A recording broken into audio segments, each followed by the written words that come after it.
處女座嚟嘅呢一周，我睇到 Divine 俾你嘅 suggestion，佢係希望你以一個全新嘅角度去面對你嚟緊呢一周你需要面對嘅問題，可能係會令你感覺到更加輕鬆去解決啲問題咯。但最緊要嘅，我會感覺到係處女座，Divine 係希望你能夠放下可能一啲固有嘅模式嘅思想啦，包括可能行為思想，又或者價值觀。當然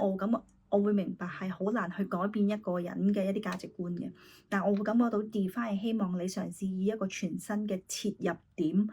去思考一下你嚟緊呢一周你需要面對嘅問題，因為我會感覺到可能對於處女座嘅朋友仔有一啲問題其實困擾咗你好耐，但係當你願意以一個全新嘅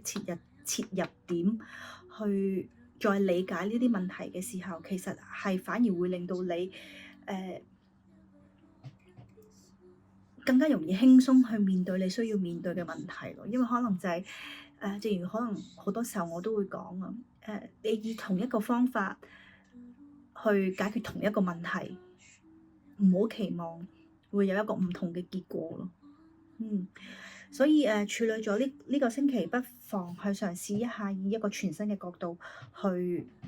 解決你需要面對嘅問題咯。而我亦都感覺到同時間可能就係當處女座嘅朋友仔，你願意以一個咁樣嘅方向而行嘅時候，其實可能會令到你自己嘅內在會更加得着咯。當然，因為我感覺到可能係當你以一個全新角度去處理一啲事情嘅時候，你當中嘅得着其實可能會比你想象中嘅會嚟得多咯。OK。